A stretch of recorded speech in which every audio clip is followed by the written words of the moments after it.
Yes. Oh, I love that. What makes you want to bring him? So your night crotch isn't showing? Yeah. Yeah. It's too crotchy, huh? It's too much for the people. Oh, is it? Too much to handle. Do you want to tell the people where you got your Packers blanket? Shout out my mom. She like went to, I don't know what the store is, but she like combined this with this and tied them up. She made Because that? for years, yeah. Oh, I didn't know Well, she didn't made like, that for you. she didn't stitch the like Green Bay Packer thing, but she took like both types of fabric and put them together. That's awesome. Yeah. Oh, I love that. Had ever since. That is one of our favorite blankets and also one of our most cuddly blankets. Yes. We use that every time we watch a movie downstairs. Yes. Mm-hmm. So, how you feeling? How's life for you? I like the face Hello? on that one. That one had a specific flavor to it. Amazing. Where do we begin? Today was a pretty full day, wasn't it? Yeah, so today I had a call with one of our favorite psychics. Ooh, baby. Miss Susie. Suzette. She's a queen. And man, oh man, I haven't talked to her in a long time. So it's been maybe a year since I've connected with her. And over the last 2 weeks, I just kept seeing like Susie. You know, it was like her name would float into my mind and then it'd float away. And it was like, Susie, blah, and then it would leave. And I was just like, you know what? I need to message her and to say, hello, I would like to meet with you. And it was kind of funny. This is some tea, but the way we met Susie is actually through someone that we don't talk to anymore. It was a friend that we had. And so I think I felt some level of resistance, just the smallest level of resistance to reaching out to Susie because of the way, it's almost like the loyalty maybe in me where it's like, it just kind of didn't feel clean.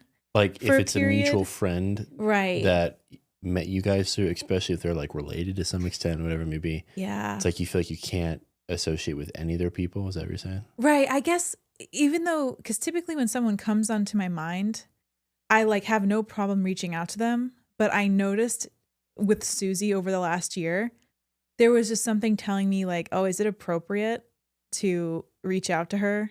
Because I met her through somebody who that's not really in our lives anymore. So it was almost, I don't know, I found myself kind of questioning, which I don't do often. I mean, this is a very rare circumstance, I feel, that we meet somebody who's super aligned, but then there's like this muddy energy around it. So she had actually messaged me just saying like, hey, thinking of you. And that was probably sometime around last November. And I didn't answer it. And I guess I felt an avoidance. But that's not like any different. That's not any different than my usual. But, I just remember because I love connecting with Susie and I've gotten so much value out of her readings. And every time I've met with her and sat with her, I've just felt so much has come through. But over the last 2 weeks, you and I have been watching videos of different like mediums and psychics and people who are just super intuitive and they can channel higher guidance. And I've like gone into their little waitlist sections and like filled my name of like, oh, I'd love to sit with this person and this person. And then so they just told me like, you're not going to get a reading until you reach out to Susie. So I did. I just want to talk about that kind of road of avoidance that I was navigating because I feel like we don't always talk about those things, but that was a unique thing that I felt within myself. Like, oh, the path is not going to be easy. I'm going to remain on these wait lists and there's going to be a message just like trying to come through to me that won't come through until I do something that's like slightly uncomfortable or requires me to transcend my own stories in my head of like, oh, is this awkward? What if I reach out and she doesn't respond? What if I reach out and like there's weird feelings because of the way that we met her? So it felt like a pretty cool thing for me to just reach out to her. And then when I did, she was like, I thought of you 2 days ago and I was like feeling that you were going to reach out to me. And I was like, oh, of course. But I just thought it's funny. Sometimes we let our own mental stories get in the way of following our intuition. And even if the feelings don't make sense or we put some kind of weird story on it, what if we just let that go, reached out, took the bold action, and saw what comes of it? So that's what happened. So I reached out and she was like, oh yeah, let's meet on Monday. And then here we are today. I met with her and we sat down for an hour, and what was coming through was really bizarre feeling because over the last 2 weeks now, I've been completely off social media and really been able to hear my own intuition and my own voice. And so much of what she was saying was like she's been in the house with us. Like listening to our conversations. She's psychic, so. Well, I know. I mean, it blew my mind that these are not things that we've put online. I haven't even made a post in like weeks. And she was just saying all these things that I was like, oh, yep, talked about that 3 days ago. Oh, yep, that happened. Oh, yep. It was literally like a check situation. And it was really cool, like I was telling you before, because sometimes when you meet somebody, like Susie is probably in her like 50s or 60s. I mean, she looks really good, but she's probably older. She looks like an ageless being. Like she's probably older than I think she is. But to have and talk to someone who's like further down the path of life and who has refined their like intuitive gifts, and then to feel like, wow, the things you're telling me are the things that I've been picking up. And so that means that like my channel is really clear, was so cool. And that was one of like the biggest takeaways, honestly, was just this validation of, wow, I have all the answers and I've been hearing them. And so I just wanted to start there because that was so That's cool. awesome. Have That's you had a awesome. moment like that? I feel like so many. I mean, I feel like our entire life is just us either conversating with each other or us like conversating with the divine almost. Yeah. It's like, because we've kind of shut off all of the other things that would make noise in our life. Like we don't watch the news, media, social media now. Like we don't really talk to that many people. Like, we pretty much live in our own world. In a little bubble. And yeah, I mean, I feel that all the time. I feel like I not only really get messages, but I also just unconsciously do things. I feel like I've just been in the passenger seat of my life for so long. And it's not like in the negative way where you're not in control of anything and you're not taking responsibility or not doing what you feel as if you're meant to do, but almost like surrender to the flow. That's been the highlight. I feel like it was the complete opposite a few years ago, but now it's just all surrender to the flow. And so I just act and behave in a way that then I'm reaffirmed through conversation with you, people we like really deeply respect and admire online, saying about certain ways to live or certain actions to take, or this is the right call to make for unconditional love in this scenario, whatever it is. It just kind of happens somehow. And yeah, I think it's just, we're so clear on those things because of the amount of work we've done to, I feel like it's taking a washcloth or rag or microfiber towel, whatever it be, to clean the mirror. Like I think we see ourselves and others pretty clearly. Yeah. And so when that's the case, we're not spending most of our days thinking about what to say here or what they did to us or all these other like bullshit stories. And we don't really let like other like external media infect us with that stuff. Right. And so it just feels so clear in all moments. We just make the right decisions for ourselves, like pretty much all the time. That's why we have like no stress and life feels so light, you know? But it took fucking forever to get there. And we made so many like quote unquote mistakes. They're just lessons. They're just, you know, perfectly divine experiences. But yeah, I think we're getting to the point where when we get an inclination, it's not really coming from like a fear-based voice in our head. Right. It's coming from the voice in our head that's like our intuition as opposed to our fearful mind. Yeah. And that just, I mean, makes life so easy. Yeah. It's been really cool. But speaking to certain people, like Susie's been huge for me too, but I haven't talked to her like over a year plus. Yeah, It's probably, I mean, it just doesn't feel right. If it does feel right again, if it I'll is, definitely yeah, reach out. exactly. I'm not gonna just like force it just because you did it or something. I don't think that you had like a block with talking to her the way that I did. I don't even really think it was conscious to me, to be honest. Like, I feel like it was more so I didn't answer her message that she sent me where she was like, I'm thinking of you. And then I was like, you and like the 1,000 other people in your iMessages in X, God. Whatever. Yeah, there were quite a few in there, weren't there? Yeah, a little bit. He recently cleaned up my social media accounts. I cleaned up like her entire like phone pretty much. Oh no. Because she had like 2,000 messages and like 1,000 plus like mixed calls and voicemails and like, oh gosh. And I'm just like, and then you wonder like, I don't have any space, I don't have any time. I'm like, have you opened your phone?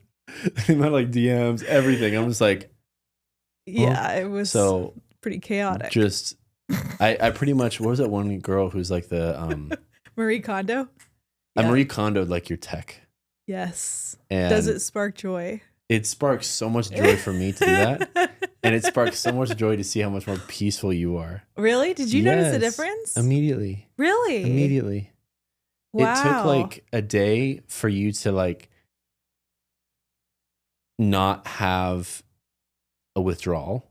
You know, like the first day, like you're withdrawing, like you're still like. Well, it wasn't that bad. It was just phantom checking.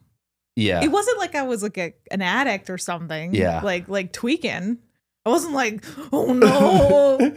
There was a lot of grumpiness though, I'll tell you that. Was there really? Yes. Well, was I grumpy? Yeah. That's okay though. Okay. All right. Wow. I was grumpy? Yeah. Okay, I do kind of remember that actually.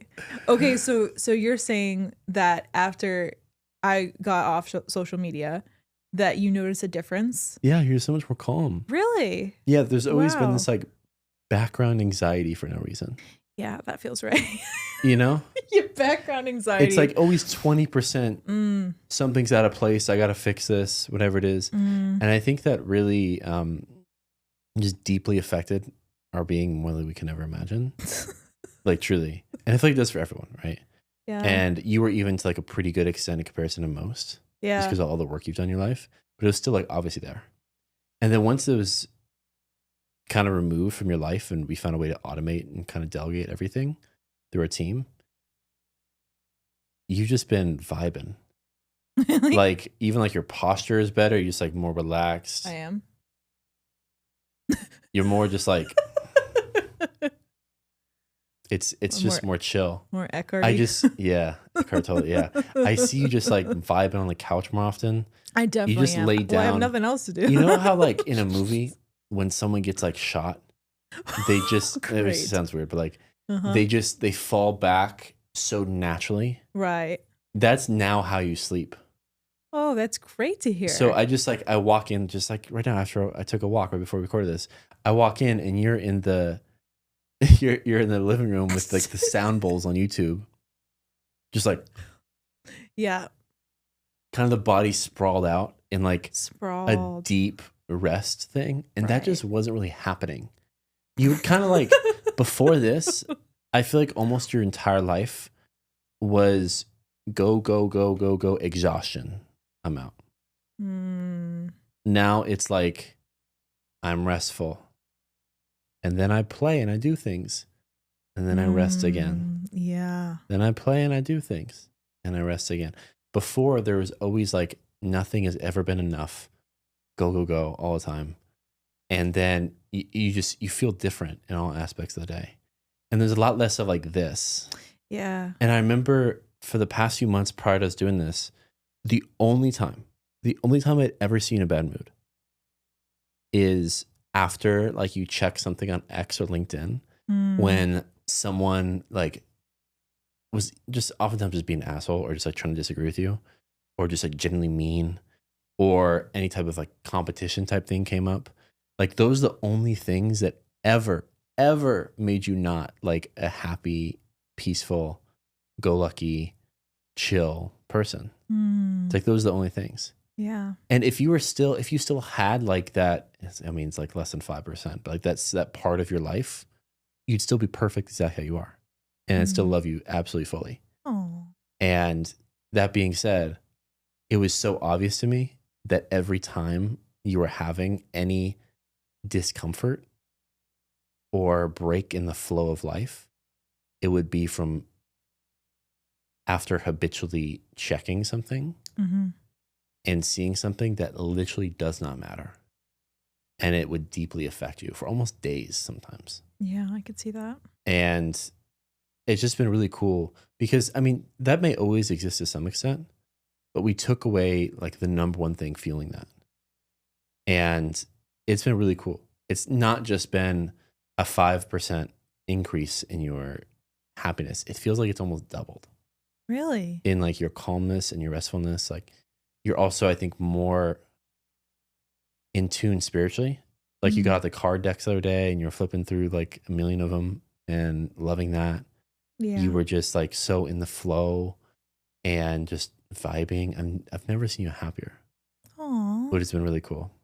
And it feels amazing, like incredible as a man to be able to do something to make your life easier. Like men feel great when they feel useful. And even something relatively small, but also I guess big in the grand scheme of how much time and energy and space it's freeing up in your life, that it feels really good to be able to do that for you.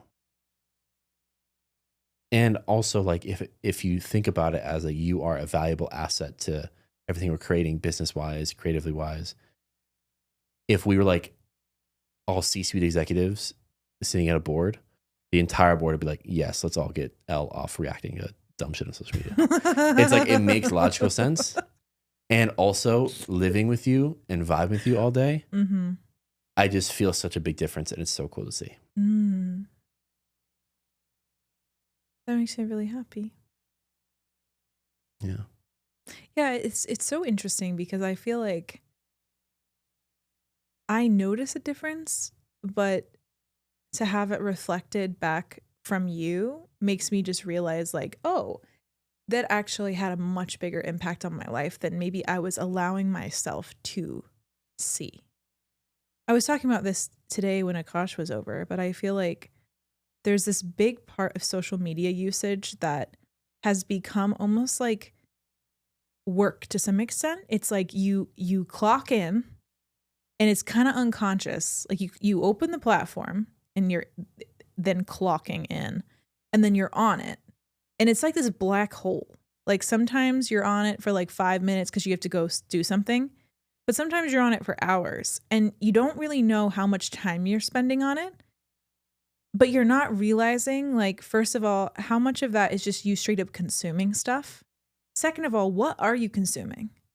And I think one of the big things that clicked for me was I was telling myself, oh, well, I can go on social media to understand where the collective is at, you know, and I can see trends. And like I was telling myself this story that like I needed to look at social media because I needed to understand what people needed from me in a way. It was like, what are they struggling with? And what do they want to read? And where are they at? What are the questions and themes? And to be honest, I did see a lot of really interesting trends because that's what I was kind of looking for. But you got to take, as with all things, the good with the bad. And what I wasn't recognizing is that, yes, for all that I was gaining in understanding trends, I was losing in being bombarded with like incredibly negative, low vibe, victim consciousness tweets and social media posts. And in some cases, like, you go on there and you see like harm being inflicted on people or robberies or somebody being like killed on a subway. And it's like, I didn't consent to see that, but now I'm looking at it. And in a weird way, it's kind of like a car accident. Like you can't look away once it has your attention. And so you're in this consciousness soup on social media. And no matter how highly you curate your feed, which I feel like my feed on Twitter is like maybe one of the best in the world, no matter how highly I curate it, I'm still going to have something slip in there every now and then from the lower realms of survival, guilt, shame, fear, desire, anger. And then that is what almost like attacks my system. And specifically makes me feel like fear. It makes me feel pressure. It makes me feel this urgency that actually doesn't belong to me.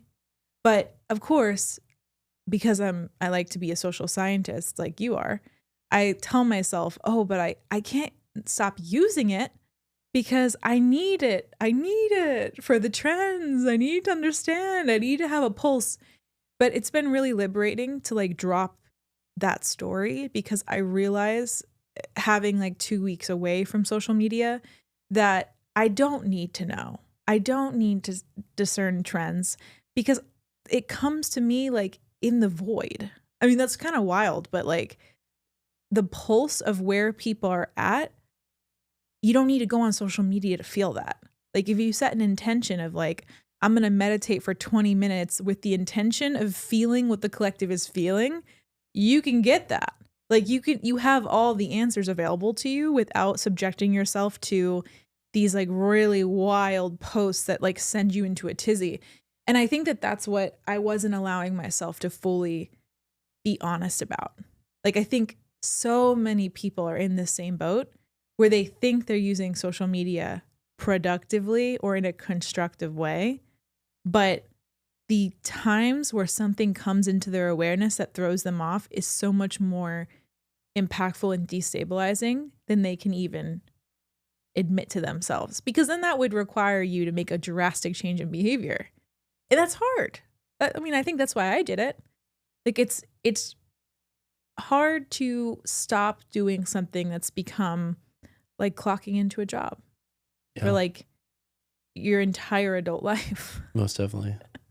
And social media is pretty rough because everyone can justify that is generally what's best for their career, their business, their social life. It's an amazing tool. That being said, just like the same example we use all the time, and it's just me being like a nerdy finance guy saying this, but like it's the law of diminishing returns. Right. Like the first few minutes on social media, especially to like create and post something, those are extremely useful and valuable. But then after minute 7, after minute 28, after hour 3, at a certain point, every minute we add is going to give us less and less value, to the point where it's no longer an addition to our day and to our life, but it actually turns into a stark subtraction. Mm-hmm. And what I've learned for myself, and I believe this will more than likely apply to anyone else, especially if they ever get to the point like us, like we've like created like a team and have hired people and paid them well to do this specific thing for us as social media manage, it'll get to the point where there's kind of no point in being on it as a consumer. Like the only point is to create. Yeah. And so that's just something that I've always felt with the apps. I've never, I mean, like in college, I didn't really have it at all. Most of my life, I've really had such a not the best relationship with social media. And I really got to the point where I'm like, this is an amazing tool, but I must use it as such. And if I look at it as like the most amazing drill or hammer to build the house, that's fantastic. But I don't also have to be the one hitting the nail every single day with the hammer. I can have people that are professionals at that and do that for a living, and their highest excitement is that, do that for me as I architect the house, or am I the one selling the house, whatever it may be. That's just become so clear to me. Like I can utilize it as a tool, and just like everything else in a business, in a life, I can have the best do that for us and also get all the incredible impacts, buy back my time to literally create more, which will make things do better. Yeah. So it's just, when I look at it from both ways of like logical, how does it make sense to still be on it, but only create as opposed to consume? The math is mathin' in that equation, but also the feeling of, I mean, very little is going to piss me off in our home. Very little is going to piss me off even when I'm like going across living my life, even if I'm stuck in traffic, even if I'm at a restaurant or whatever I'm doing at the workspace. There's very little that I really believe for most people, if they're not in environments where they like are actively trying to attract chaos, there's very little that will cause chaos in your life if you're aware of what does and you kind of stay away from it. Right. The only thing that we kind of don't see as that, we give it like this hall pass, is social media. Yeah, isn't it interesting how it's like, I, I'm trying to understand where that happened, at least in my timeline, because I was, like I told you, I was one of the first classes in my high school to have iPads as textbooks. Like across the country, right? Maybe Yeah. across the world. Yeah. One of the first in the country. I grew up in South Florida, and so we had like this like little Catholic private school, and we got iPads. And I remember like they gave us a no, well, listen, okay. It was what it was. But like I remember we got this choice of having iPads or textbooks, and I like held out, like I didn't want the iPad, like resist modernity, embrace tradition. And so I had textbooks. That's a meme. So I had these textbooks, and I just remember being like, there's something about like I know that this is gonna like change my life. Like I always had this like gravity around technology where I knew like, wow, what an amazing tool, what a portal.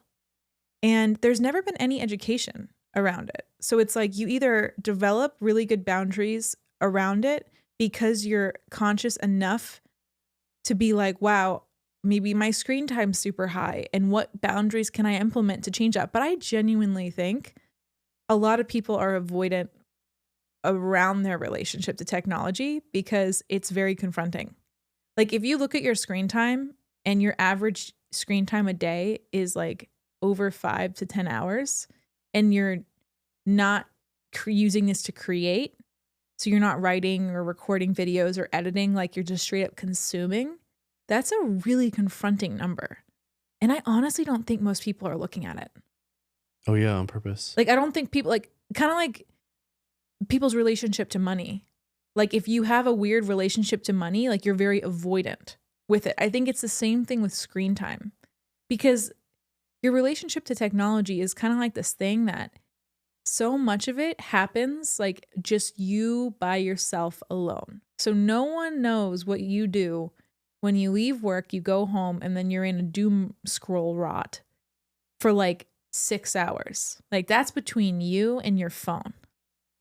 And so you don't, when someone's like, oh, look at your screen time, it's almost like asking like, let me see your chats with ChatGPT. It's like, it's very vulnerable. That might actually be the next evolution of this. Is like, let me see your chats with ChatGPT. That might be like the new screen time, because it's like no one knows what happens in your own environment with your own technology. And until somebody, like, how would you feel if someone came up to you and was like, what are your screen time hours? Let me read through your ChatGPT conversations. Let me just like, it's like almost the hidden corner. Yeah. It's the new like secret life. It almost feels like. It's like no one knows what's in there. But like if you feel a squeamishness around that, then maybe it's time to like really look at it and say, maybe you're like me. And honestly, I'm just talking to myself here because I would have felt like pretty confronted by both of those things even just weeks ago. I remember you asked me like, what's your screen time? And I was like kind of like combative. I don't want to look. Like I don't want to look at I it. don't look. Yeah, I know. Look. It kind of like there's charge there. So I think you just have to be honest with yourself about like, if you have an avoidance towards something, chances are it's not a healthy relationship.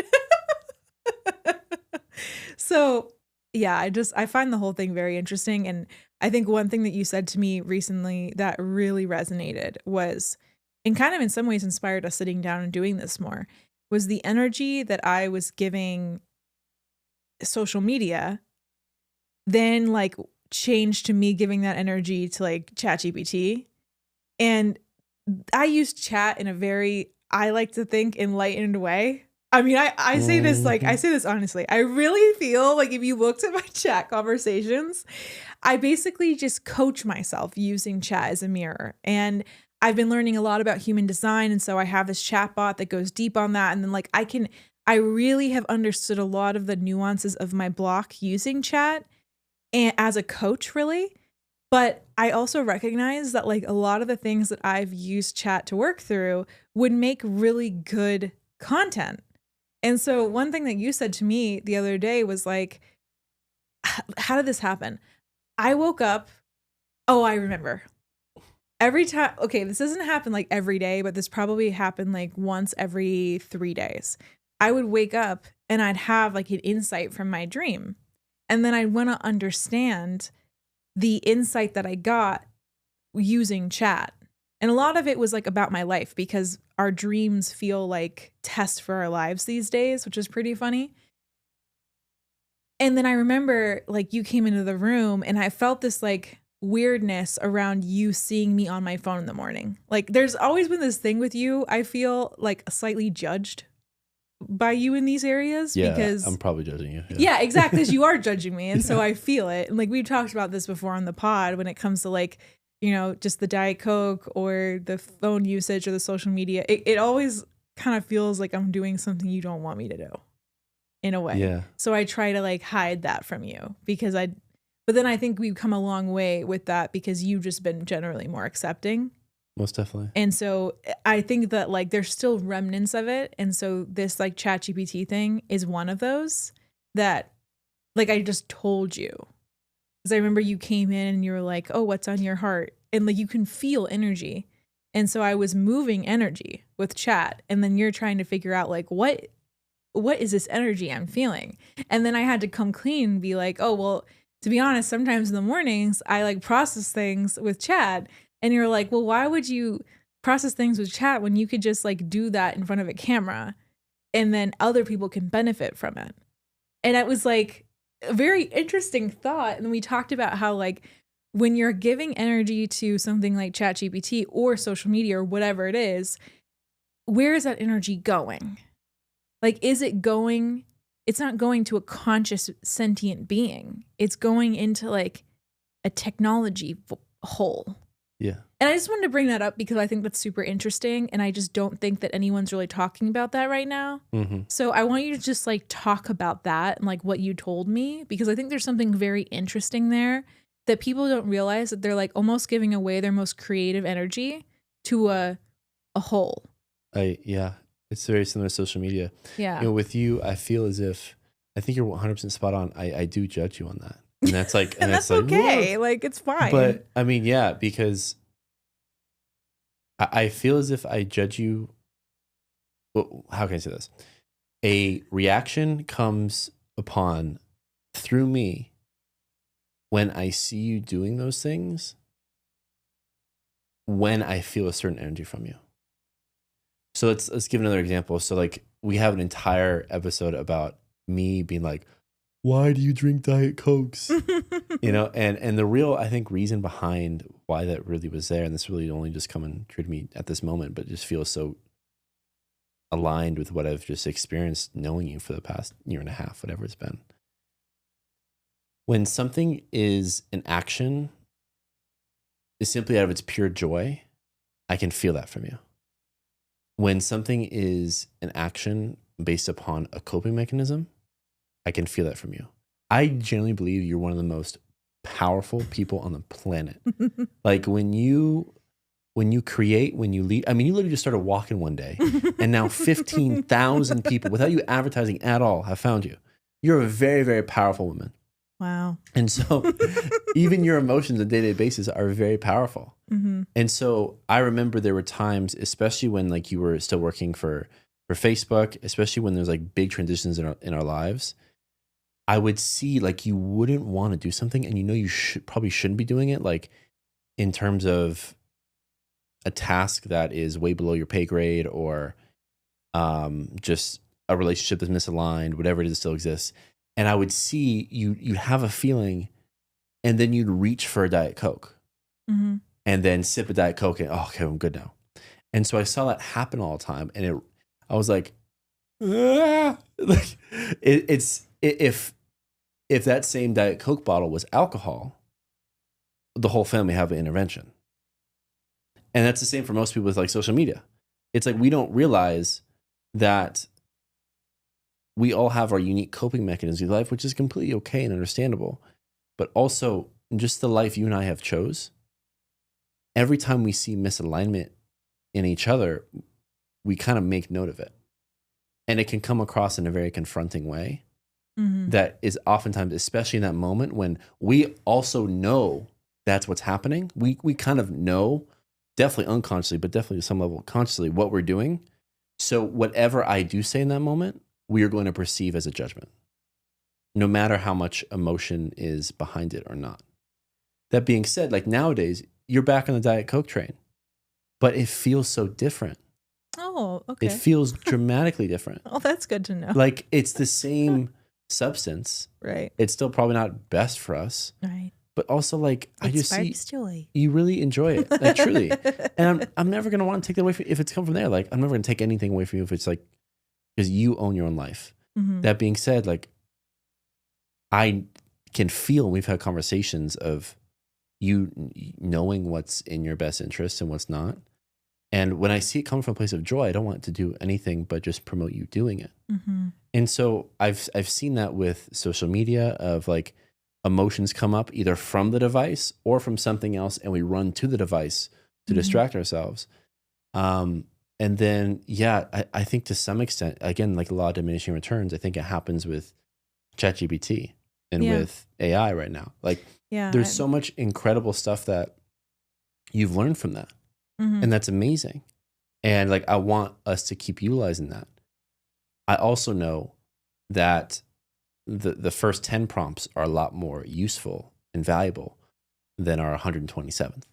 Yeah. Well, no, it's that's being super dramatic. Yeah, exactly. But I just get your painting point. a picture. Yeah. I do think that there are people out there who are essentially using it as like a limitless outlet.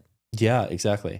And especially when, I mean, you were so powerful. And again, what you said about how there's this moment where we kind of recognize that first thing in the morning, you're feeling something, you immediately kind of rush to the AI coach to help you out with that and talk you through it, which is completely okay. But also days prior, we're like, oh, I'm here to feel things actively in front of people on camera and let them experience it with me. And so I'm like, amazing, perfect.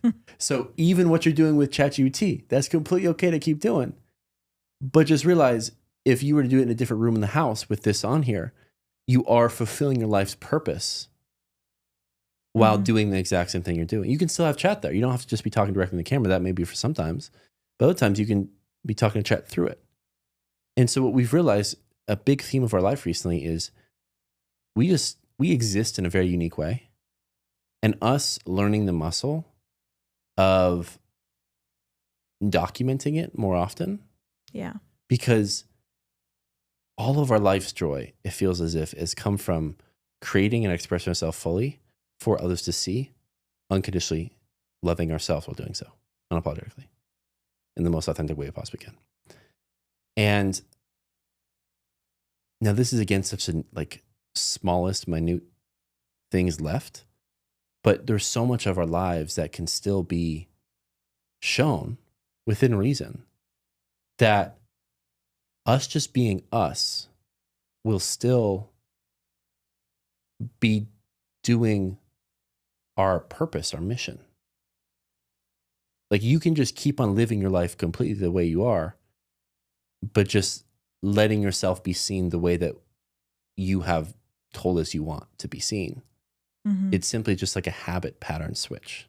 Right. But the big thing behind that is more of like, we may not be fully ready for people to see us when we're moving through things, when we're feeling emotional, when we feel fear, when we feel resentment, when we feel anger, when we feel those are things, because we've been programmed to like not be able to do that.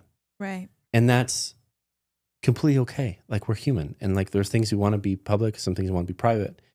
You and I have both just realized for our own selves, and I don't know a single other person on the planet like this, truly, at this moment. I think more will come, especially as we grow, and we'll give them kind of a permission slip to do the same for themselves.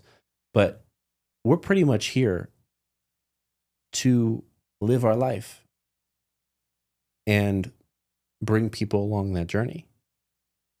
And so I don't want to sound like I'm some like movie or like reality show director where, you know, something in Kim Kardashian's life is happening and she's like fighting with Kanye and the director's like, get on in here, get it rolling, look at the... Like, right. That's not what I'm trying to say. I just know that like we've expressed each other so often, like, man, I just want to create more and express myself more unapologetically. And then when I see like, oh, okay, amazing. Let's just do what we're doing already in a different room in our house. That feels very alive for me. And for some reason, when that's the case, we will only do the amount of talking to ChatGPT that is actually in our best interest. Mm. You know what I mean? Right. Like it'll, for some reason, whether you think I'm watching or the camera, whatever it is, it's like we'll only do what's in our best interest. Mm. We won't allow ourselves to kind of cope. And even if we did cope, it'll feel okay because there's nothing more entertaining to other people right now than watching other people live their lives. And that's actually the best way for people to learn about how to improve their lives. Mm-hmm. Because gone are the ages of people being like, you should do this, you should do that. No. They need to watch someone learn and watch someone improve by taking 3 steps forward and 2 steps back. So all the changes we're wanting to make to our own lives and the impact we want to make in the world, all that comes from us simply documenting our own journey of figuring this shit out on this floating rock. And so all I say is like, we can just keep living, but just let other people see it. Mm-hmm.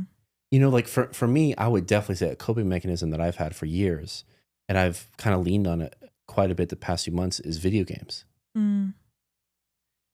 But the idea, and this is something that you've brought up quite a bit, is like if we just like live stream me doing this and me talking while I play, that turns what would have been a coping mechanism into a form of creation, Right. and then could be a huge impact on other people's lives. Right. I'm talking about the same stuff for you in your own way. Mm-hmm. That's why we're also like taking steps to, when it comes to us building businesses, talk about what's working well, what isn't working well, also things, because just kind of know that's what we're here for. And not necessarily to be like influencers by any means, but two beings that are in constant creation and authentically expressed enough to bring people along with us. Yeah. Because, oh man, I think it'd be awesome. And with the board premium that we're creating, the incredibly amazing high trust network that we're building, you having like a ChatGPT therapy session in there, live streaming that, or like having a Zoom call with other people and then talking about what came up in that ChatGPT conversation, that can be life changing for people. Yeah. Like it's already been life changing for you.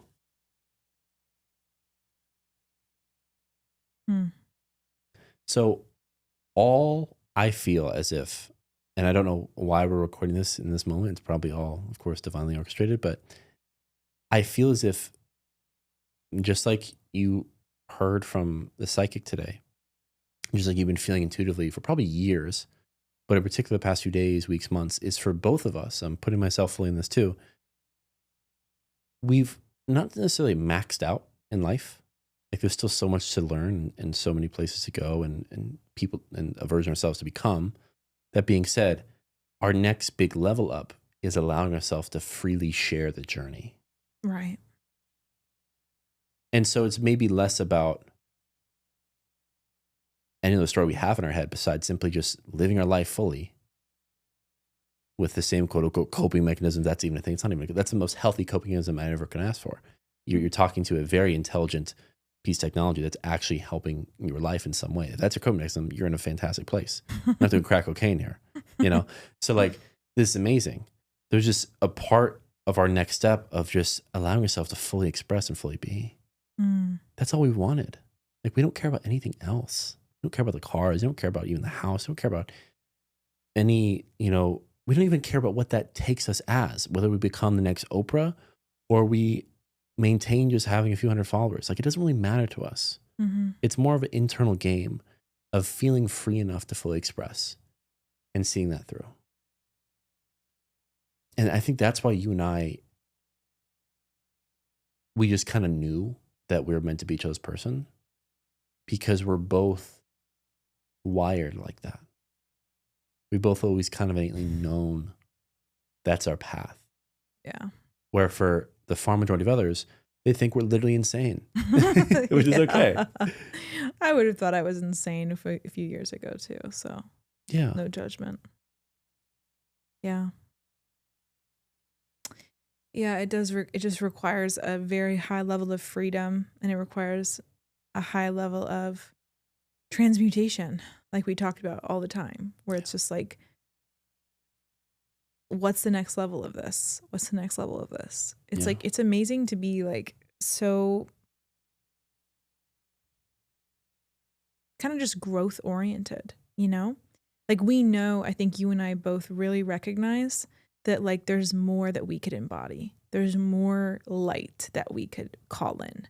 There's our vessel, our body, our energy, our aura can get bigger. And it's like the pursuit of that. And also just the pursuit of truth and understanding, like, what is the truth here? Like, what is this feeling telling me? Is there a way that you can combine logic and feeling? Can you create a curriculum for this? It's like, what is a vibe vocabulary? You know, like we have such a unique skill set, and I think we're just so committed to like understanding really deeply at like the deepest layer. And it's a very interesting existence. Like our conversations are fascinating. Like, I mean, these are just the beginning. I feel like people kind of got a sense for this through Listen Before Love and maybe some of our personal podcasts. But I feel like the conversations that are like really, really interesting are the ones where we don't know the answer yet. Yes, we're truth seekers. Right. We're just like seeking and it's just like we're pushing the question. Like, what's the next question? What's the next question? What's the next question? It's very interesting. And I feel like that in and of itself, I can't really think of anyone famous or like a Rogan character or whatever who's like that.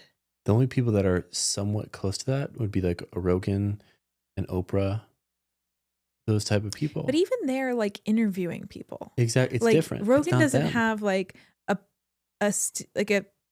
permanent fixture person who he's just spitballing about the universe with. Like it's a different vibe. And we're also like in a relationship. We're also these two Mars rovers, and we're just very unique. And I feel like, you know, you understand my resistance from like wanting to kind of hide and having this theme of hiding. And this came up in the psychic reading today too, because we kind of pinpointed like, where did this start? Like, where did you start kind of hiding or feeling like it wasn't safe to be yourself, or like if you were yourself, something bad was going to happen to you? And pinpointing where it began, which was for me in high school, as I'm sure it is for many people, was really helpful, because it's like, at the end of the day, what you and I have always wanted is to be the most authentic expression of ourselves. That's what we've been in pursuit of this whole time. And I think we did the best we could, just like everybody does on the planet. We did the best we could with the awareness we had at the time. But I think that now it's coming to this point where, like, if it doesn't feel true and doesn't feel exciting, we just can't find the energy for it. Yeah. Like, I think in the past, we could create energy from nothing. We could literally be like, oh, we got to record today. So like, okay, revving up the engine to find the energy for this thing. But I feel differently about it now. It feels like I'm having a harder time creating energy unless it's totally aligned. And I think it's like what's totally aligned for me these days, especially as I've just gotten more space to be myself, is literally that. It's like, what would allow me to just be myself? Like, it's almost like a form of laziness. Like, yeah. I don't know how to describe it. It's like you can't, what happens when you literally can't find the energy to do anything that's not aligned? Yeah, well, we're at that point, it feels. Right. Like, it's so wild, but I feel like more people over time will begin to embrace this. And I think they're already feeling it to some extent. Yeah. Because they feel no energy to be able to hang out with a group of people you used to hang out with. Yeah. They're just not aligned. Exactly. So imagine that feeling, but for everything. Like we will not, like we're about to take on many sponsorships when it comes to the walks. And these are big multinational, S&P 100 companies. Many of them are not aligned with how we see we would like the direction of the world to go. So there's something just in my being that will not allow us to accept that money. So there's that level of alignment in terms of business. But there's also the personal level where we simply do not have the energy to do anything that isn't in accordance with our highest good. Right. Or isn't in accordance with like the mission. So hang out with old friends for some reason. Right. We must be very particular about family members we talk to and connect with. It's like only if they're serving this direction of full expression. If they do anything to hinder our light, to try to knock us down, which is oftentimes, sadly, kind of the normality at a person's Thanksgiving dinner. It's like no one's hyping each other up, to say the least. Right. There was a little jet. Like, we have no tolerance for that. We have no tolerance for anyone, anything that isn't shining more light on us. And if it brings us energy, we'll double down on that to the maximum. Mm-hmm. And so I feel like right now we just hit the point where anything that isn't just fully expressing ourselves takes energy. Anything that isn't creating takes energy. And so we have no tolerance for that anymore. Because anything that subtracts energy from us now feels like as painful as entering a jail cell. Yeah. Or as waiting in line for 5 hours DMV. Yeah, it's like pushing a rock up a hill, really. Yes. Even the most simple human things. Yeah. We're like, no. Yeah. Well, I would actually love for you to talk about that because I feel like you're in this place right now where you're realizing that one reason why you were obsessed with optimizing your morning routine through your life was because you were like, there's something kind of missing in the way I'm doing things that's not allowing me to be the fullness of the self that I know I can be. And now kind of like reclaiming ownership over, wait, I've been taking advice from all these people who are like clearly unfree and clearly like stuck in the mind and suffering, like legitimately suffering. And some of them have like the word like hard, like punish yourself, suffer, like in their marketing. And you're like, oh yeah, I'll try what they're doing. It's like, of course we're not feeling totally free. Right. Yeah. So I'd love for you to speak on this because I feel like it's a very interesting journey right now for you to understand, like for me, when it comes to creation, if it's not something that feels easy, I just can't get myself to do it, which is why like I go into these swings of we're not recording like, LBL for a month because I can't find the energy for it. And unless the energy is naturally there, like I literally can't get myself to do it. And then of course we revive the show because we changed the way we were thinking about like what is worth recording. Exactly. And it's like, well, what if us just talking is not only worth recording, but will make us grow even faster because it's more authentic and it's more us. And it's really an experiment. But I also don't even really care if like we lose all the followers and people hate it and they're like, go back to how it was. I actually don't care. And I wouldn't even see it anyway because I'm not on social media. But it's just like, this feels so much easier for me. And if it feels easy for me, then it must be right. Because life is meant to be easy. And I would love for you to speak. That's like been my journey with it. I'd love for you to speak on your journey of like not only figuring out what routine to get into like the flow of masculine and feminine has been like for you, but how you approach these things that may feel like pushing a rock up a mountain, like these 3D earthly things. Because I think you've really unlocked something amazing there. It's been a journey, I'll tell you that. I feel like it's been my entire life's problem to solve.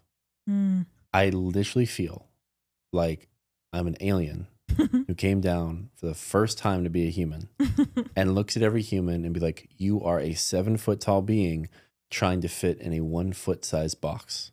I've always felt much more expansive and limitless than what other people act and tell me that they are. It's like, I feel like humans have so many limiting beliefs of what they're capable of doing. And they can't fathom that if someone is doing something they want to do, that they can also do it themselves. There's like a million beliefs they have that stop them from doing that. Yeah.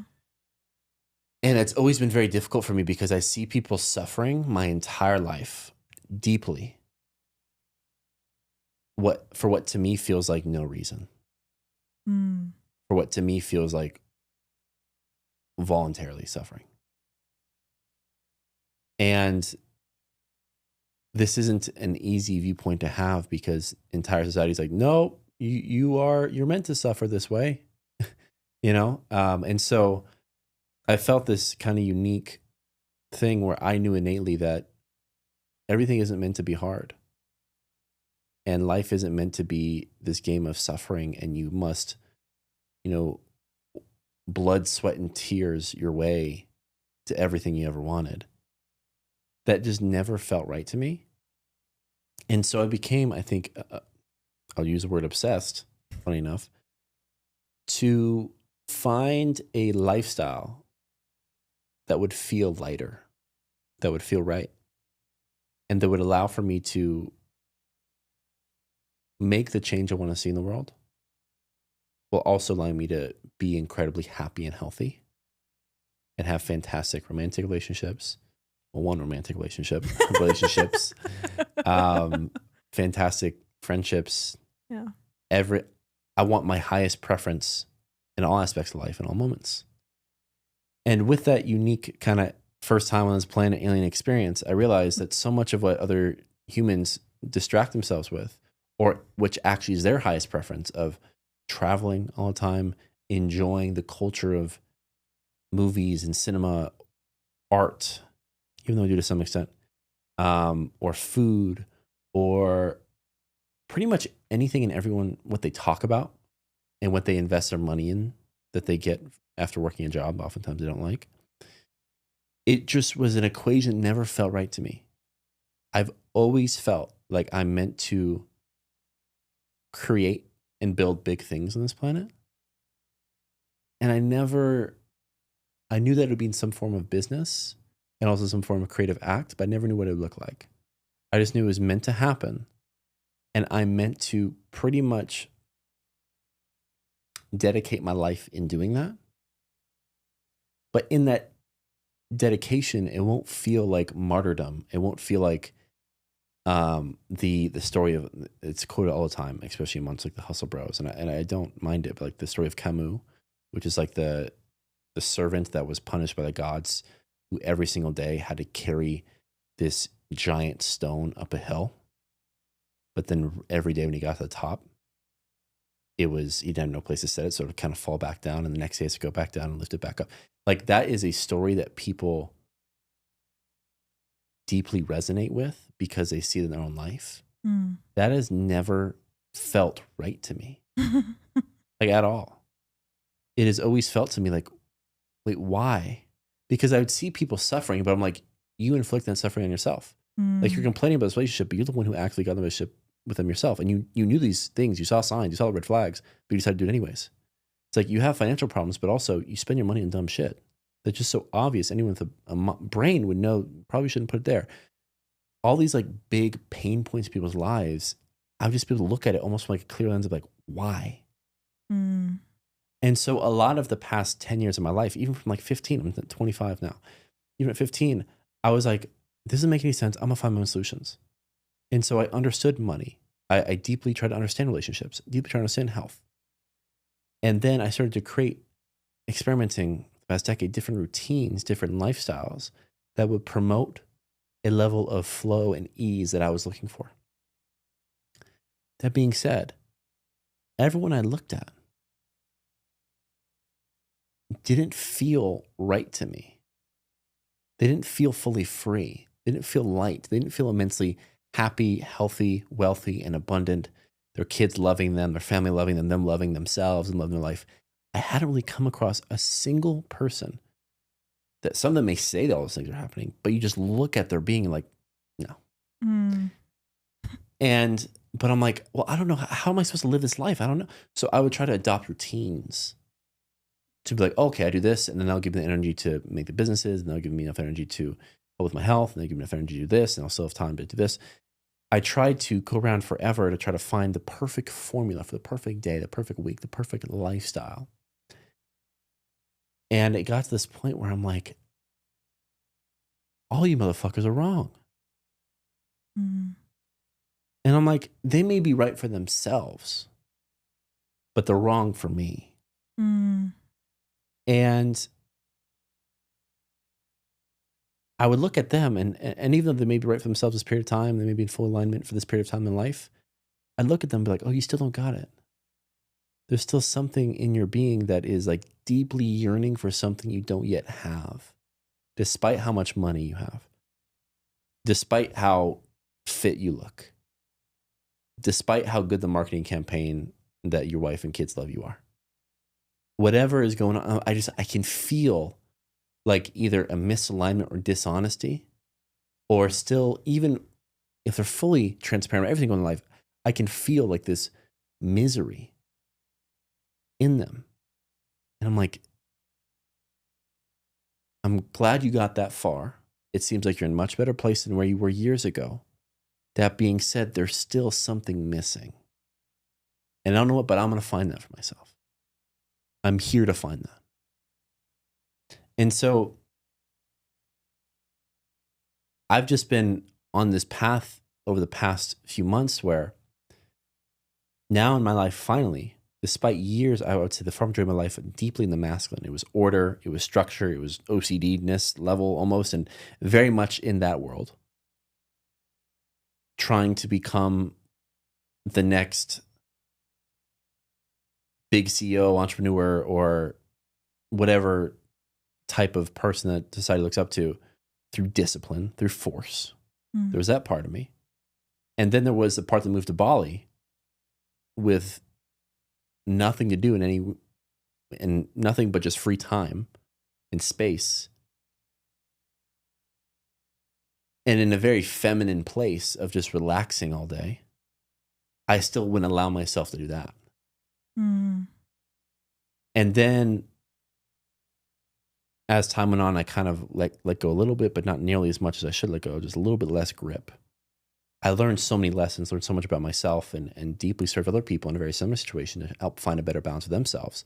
I've still been on kind of this pursuit of the best masculine, feminine type of dynamic of order and structure and flow and beingness. And it's got to this point where, in Bali, a little bit more in the feminine, but also a masculine wrapper around it. And then meeting you, I'm like masculine some things, also feminine others. Not masculine enough to get where I want to be business-wise, but also masculine enough to treat and serve you and build this household properly, but also feeling still a little too feminine of just like, which is perfect, just want to be, just want to flow, want to do, but the balance never felt right. And I feel as if right now I'm really coming across this flow that I think everyone's really searching for. All these routines that people are trying to do, this lifestyle they're trying to bring is the perfect balance of order and structure and flow. Right. People are yearning for that. Every man and woman is yearning for that. All of them have a different percentage. Like women, more likely to be more in the feminine, but their ratio may be 70% feminine, 30% masculine, or 90-10. For me, it feels like I'm meant to be 50-50. And that 50-50 can sway in comparison to the season of life. So right now I'm in a season where it's going to be a little more masculine. We're creating a business, a startup from scratch. And it's requiring me to do things that don't just allow me to flow. It feels like a lot of calls, a lot of things I don't want to be doing, but that is needed to kind of bring order and protection and structure to everything we're building. also knowing that if I do too much masculine, I lose the spark. I lose the creativity. I lose all that is me, all that is what I'm yearning to be and what other people are yearning for in their own lives, especially their men. And so I'm learning right now how to keep the balance in my life of what's most important to me through a lifestyle perspective and also on a day-to-day basis. And so right now, that means prioritizing, like first thing in the morning, working and getting the thing done that if I know I did that day, which is what all men want, is what I'm about to say, is to be able to hit the pill in the night, knowing that a job well done was in the day. That every single day they can be like, I did enough. I was useful today.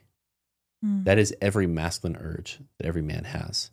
And if they do not allow themselves to fulfill that, if you want to call it duty, if you want to call it job, if you want to call it beingness, life's purpose, if they don't feel that every day, no matter how great life is, they'll find a way to destroy it. Because there's something in us that is yearning for that feeling. And I've realized I can only receive that feeling, not by working all day and getting the things done that need to be done, but balancing it perfectly with also the playing. There's no point in me working 16 hours a day, because what allows me to be job well done is to have enough time with you, to connect with you.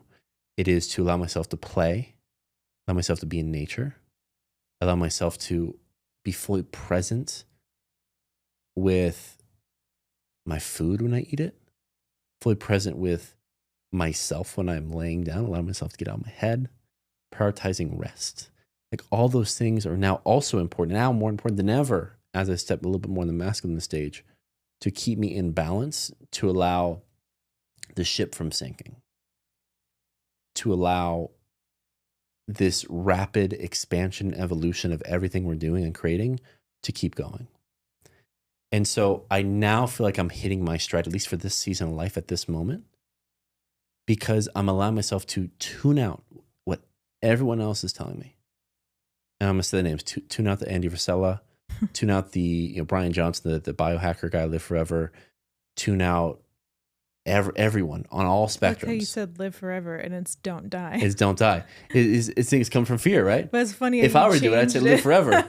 But his thing is don't die. It's come from fear immediately, right? And it's like it's giving structure to people's day for them to feel safe and okay, which is needed. That's also oftentimes too far in the masculine for them to enjoy the amazing parts of life that are only possible in the feminine.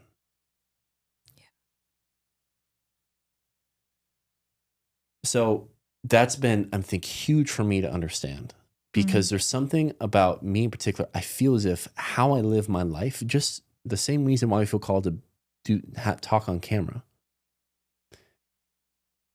How I live is not the template, but a template for so many going forward. Because I'm constantly trying to solve an equation, not based upon what other templates have shown us in the past, but a brand new way of doing things, a brand new way of doing business, doing health, doing relationships, of everything. Just the day-to-day routines. I'm meant to create a new template for all those aspects of life. And I do so by blocking out all the noise and tuning into my being, not through drawing it out on a whiteboard, but by laying down and asking, how am I feeling? What feels best for me in this moment? And this goes to everything about like me asking some of the biggest questions in my life of like, where am I going to live? Who am I going to marry? I think I've made great choices for both. And also smaller things like, how should I approach this email back to this person?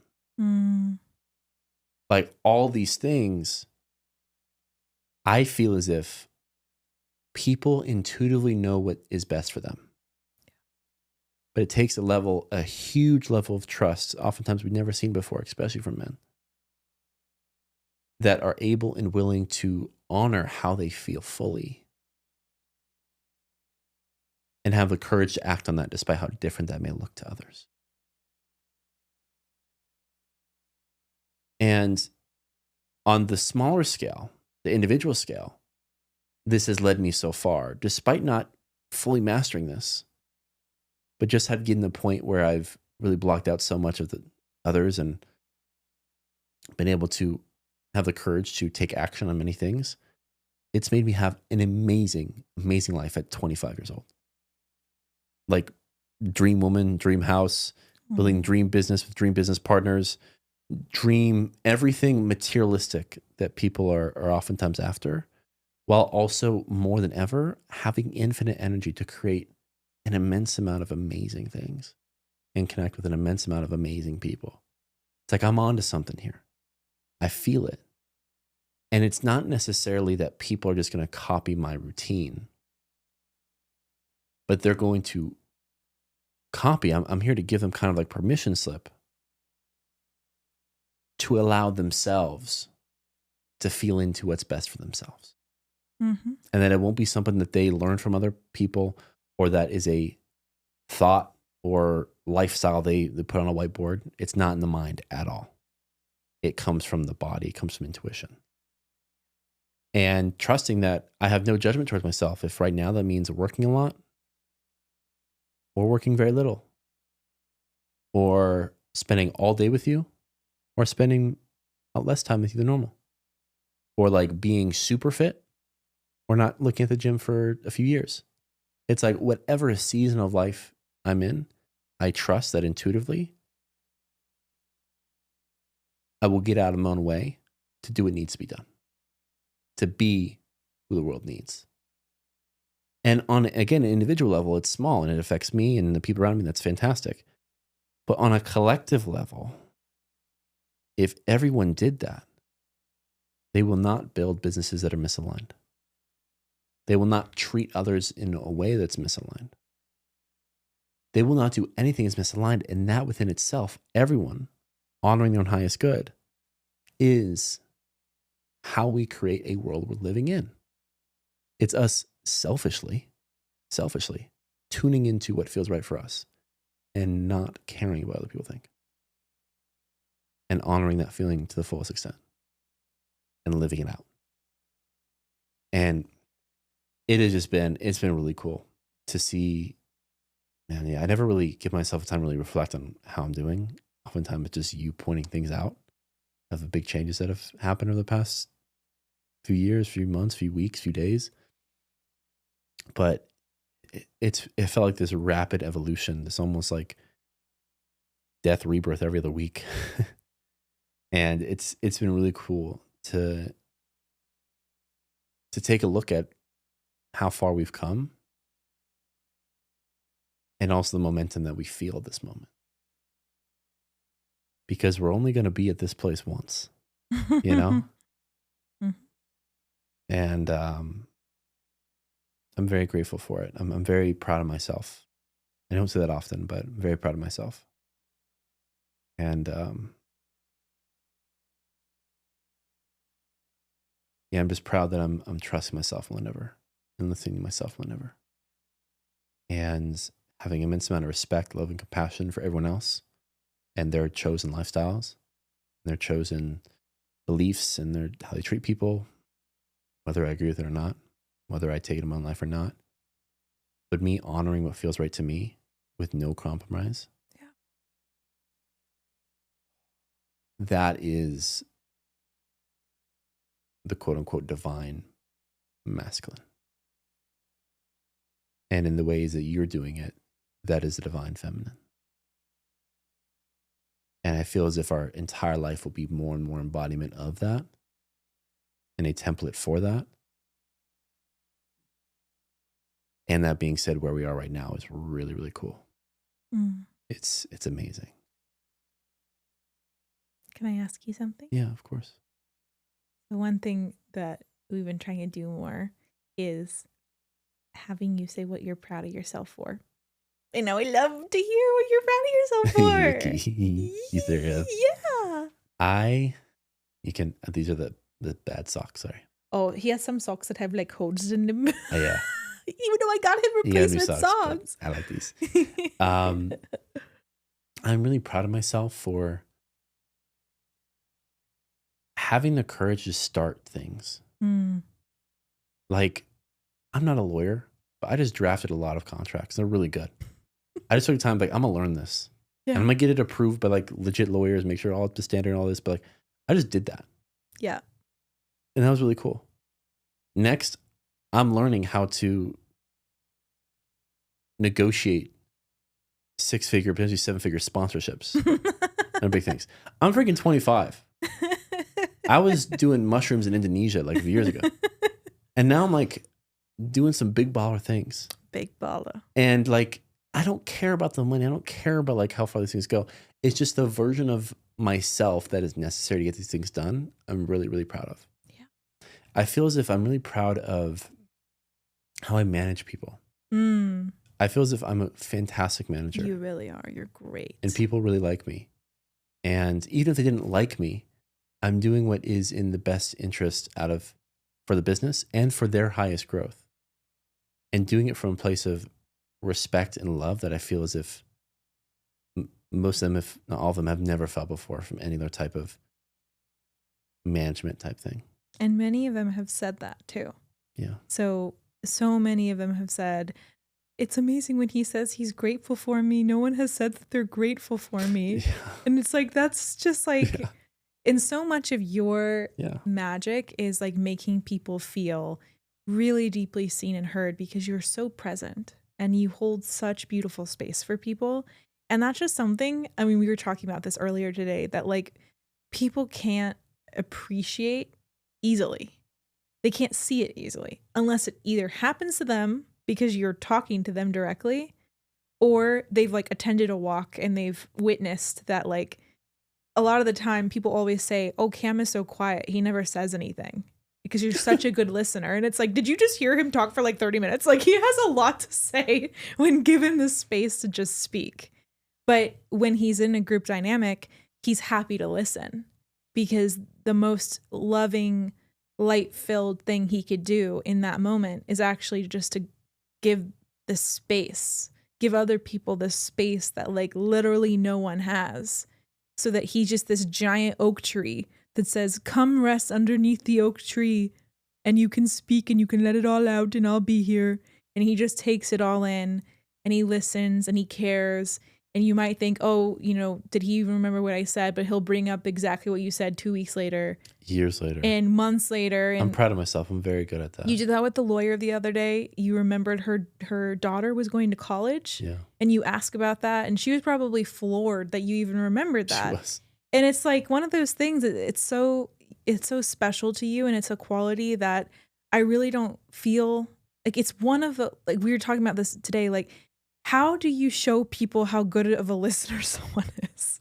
It's like you can kind of maybe feel this through the screen because of like Cam's presence right now, but we want to do a better job, or I want to do a better job at showing people that side of you, because that side of you is just really amazing. Like it feels like so much of your genius is to like nurture and hold space and be present and just be like so rooted in your own certainty that everyone's anxiety just like drains away.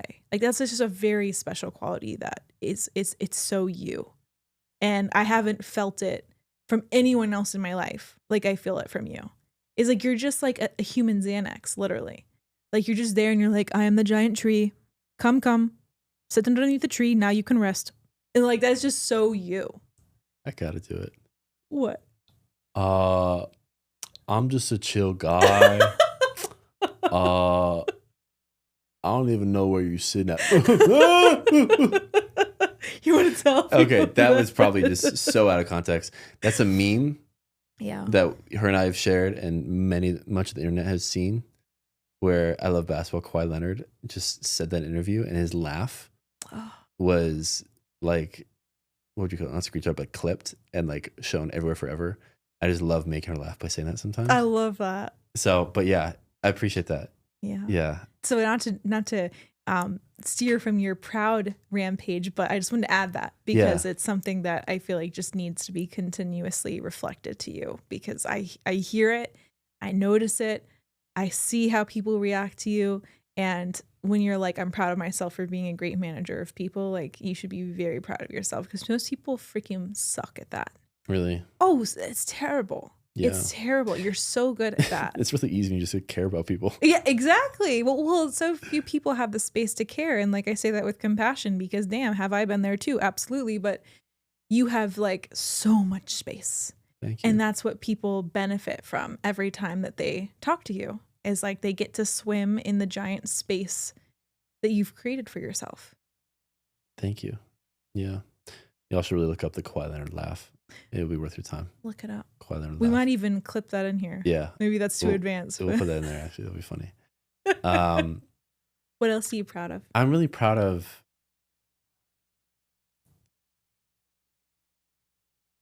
I feel like I don't lie.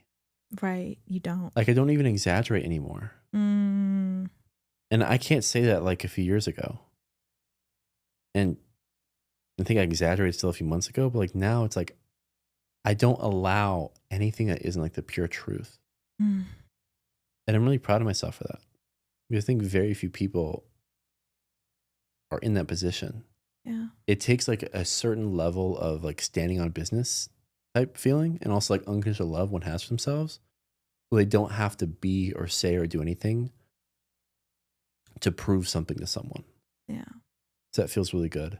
I'm proud of myself for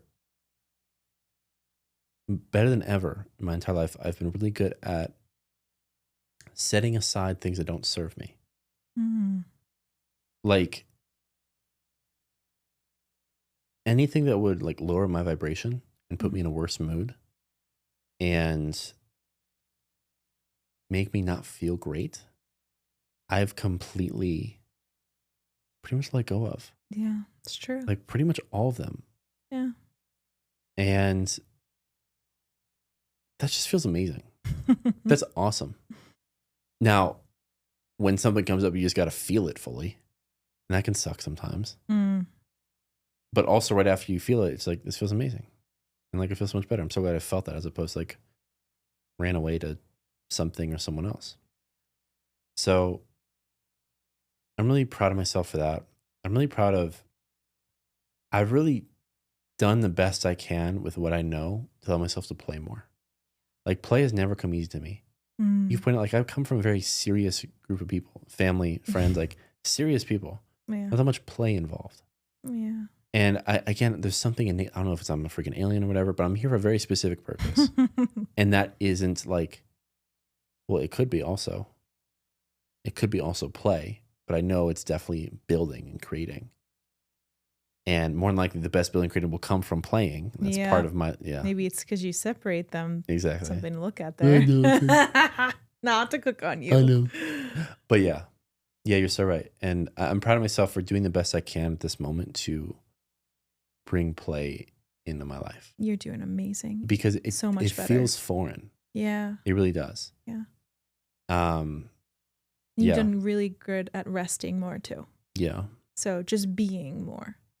Playing, being goofy, allowing yourself to be seen, just goobing around, laying down, taking naps. Like I really feel you've released a lot of judgment of yourself.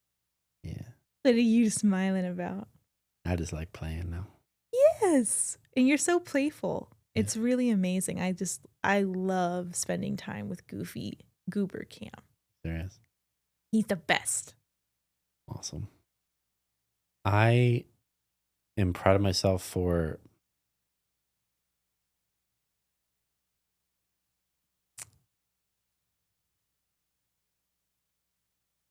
just getting things done. Like, this house isn't super easy to manage. You know? The business isn't super easy to manage. Right. Not just like manager of people, but just like there's a bunch of little things all the time. Right. That go wrong, that need fixing, that need talking to. I'm like, oh, but I've done a good job. Like, keep it level. I'm very proud of myself for that. I feel like I'm my whole life, I feel like I'm 50 years old. Like, I have the same workload, besides like kids maybe, which is a big one, don't get me wrong. But I have the same workload as like a 50-year-old. few employees, is this, taxes, accountant, attorney, the things, manage a house, or this, I gotta care about, make sure I get the trash out in this, gotta, fuck, make sure everyone's fed, cook, clean. We'll do the mother and father, I guess. But no gender roles here. Do what you want. I don't give a shit. I'm proud of myself of like, that's a lot of energy. Yeah. And that's been really cool to manage, navigate. I am proud of myself for, I feel as if really letting go of any body dysmorphia I have ever had. Yeah. I've had a lot of body dysmorphia ever since I was probably like early teens, I'd say. I think I didn't realize it until very recently, but I had people that bullied me from how I look.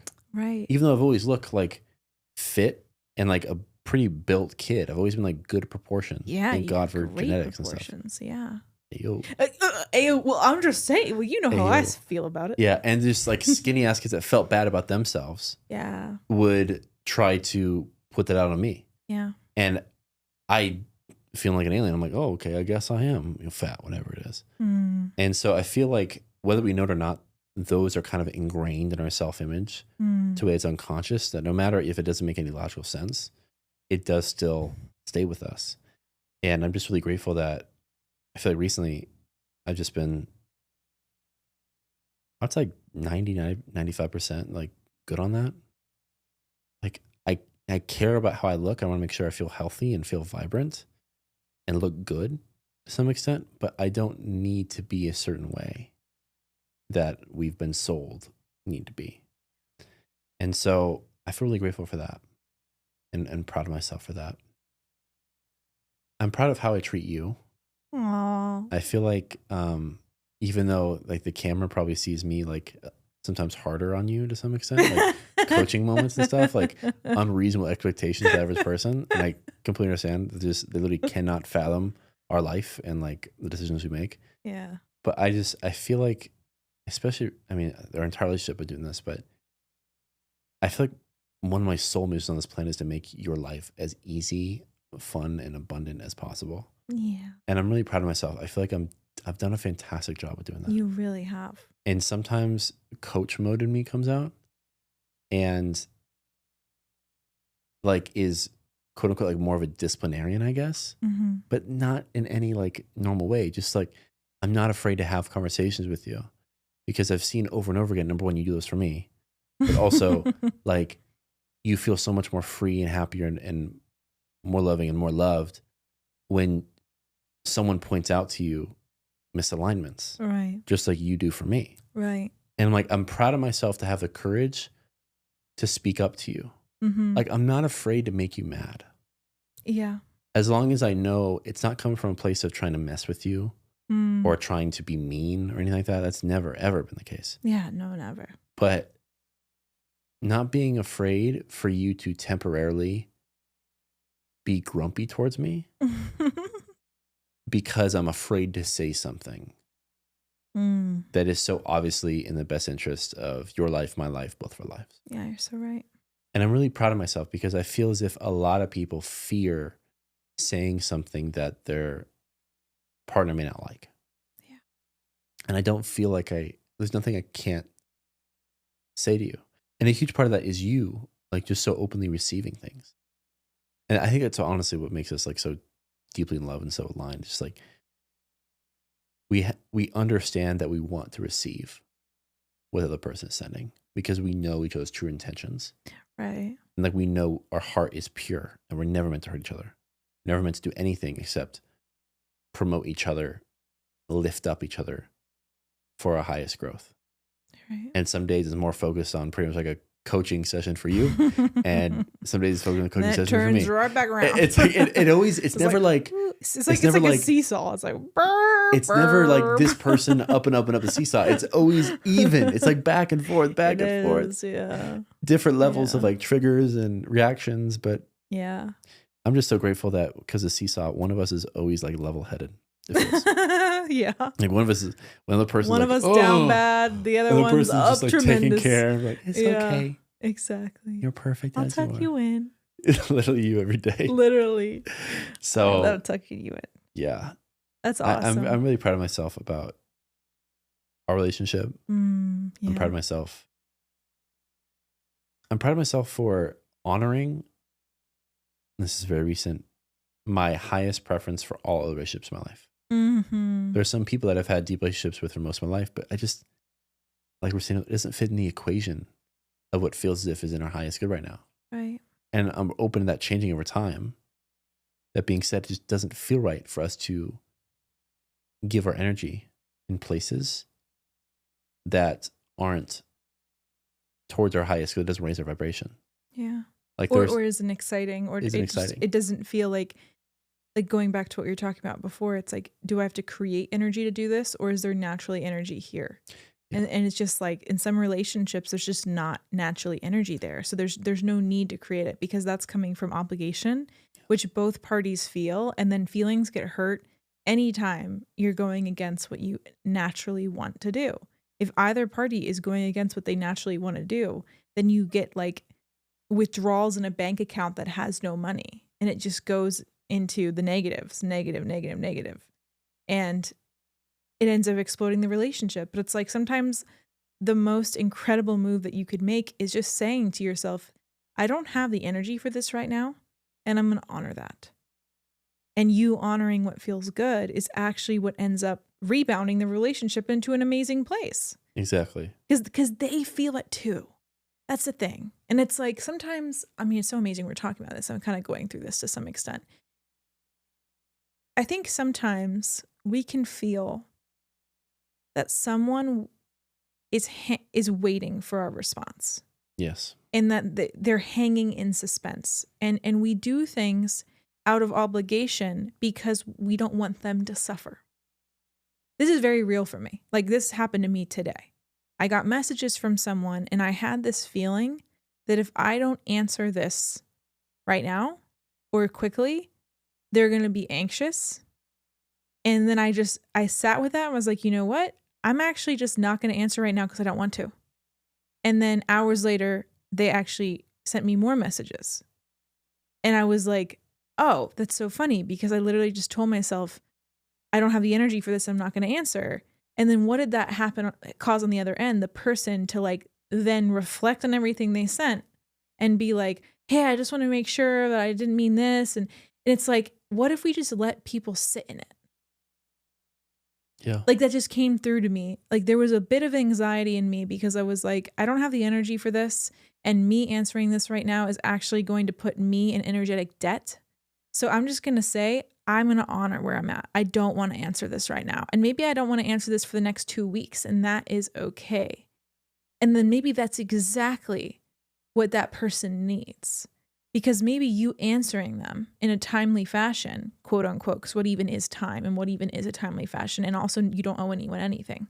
But maybe you not answering them allows them the space to actually process what they need to process that they're distracting themselves from with you. They're literally distracting themselves from the thing they need to sit with, and you're the toy. And it's like, that's a really, like, that happened to me earlier today, and I literally experienced it. And to my credit, I actually said, no, I'm not going to answer this. I don't want to. And no matter what happens from this point onward with this person, because I love this person and I literally like send them love in this moment, because it's not even about them. It's about me. It's about like, do I have the energy for this? Going back to what you're talking about. And I think you in your relationships recently, you've just been asking yourself that question. Instead of saying, are they going to be upset or anxious or spiral or XYZ because I don't respond? You're just putting that question back on you and saying, do I even want to? Because sometimes it's like we do things out of force, and it keeps situations that are only a certain percentage right for us alive. It's like our obligation energy is actually fueling the thing that we feel half-hearted about.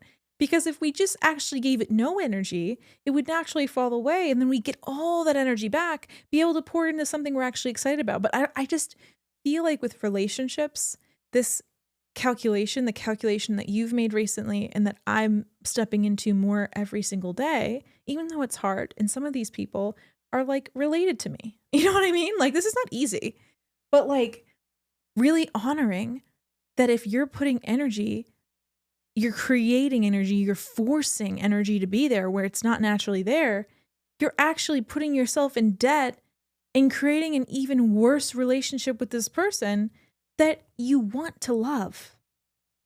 Yeah. Honoring yourself keeps you in love. 100%. Because obligation just breeds resentment. Exactly. Which energetically will cause a rift or grift between each people. Yeah. And you're so right. A lot. Even energetically. Yes. And that's what happens a lot of the time is it's energetic. Mm-hmm. Is that both sides know something's off. But like they don't really know what it is. And it's this. It is this. It is there is one party or both parties who are acting out of obligation and keeping something alive in its current state. When if we actually just took 3 months off not talking to each other, and then on month 3, we're like, wow, I really want to reach out to her. Now it's coming from a completely different place. But because we have these roles, like, oh, this is my best friend, or this is the XYZ, or this is my, relative or whatever. Because we have all these roles, we tell ourselves, oh, well, if they're my best friend, then I need to be talking to them at least once a week. And it's this weird container that we assume needs to be there that actually stops our joy from flowing. Is we do things out of force. We tell ourselves, oh, well, we need to meet every week or you're not my friend. And how many people do we know like that? Who have these arbitrary rules of like, we have to talk on the phone once per month so that I can feel okay. We know so many people like that, and none of them are healthy. Exactly. None of them are happy. It's not healthy. And it's coming from force. And I understand it's coming from a good place. And I say this with no judgment. I also kind of used to be one of these people. So like, I don't know, maybe you did too. I mean, you were a lot more involved in stewarding the relationships and like keeping them like, hey, how you doing? Maintenance than you aren't today, which is also why a lot of your relationships literally just evaporated when you stopped doing that because you were kind of keeping them alive. Yeah, most definitely. Yeah. It's so funny. I mean, thankfully, I never really had the thing of telling them we need to stay in contact. Yeah, you never had that. Yeah. I had kind of like a cadence in my mind that I would like to keep them in, but that was just something that I created to not feel shame and guilt. Like I wanted to talk to my uncle this many times. I want to talk to my friend from college this many times. And it was until my life got actually worth living and felt in deep alignment to where you and I met, starting pretty much multiple businesses together. Life just really got bigger and exciting that you kind of have to take your energetic equation very seriously.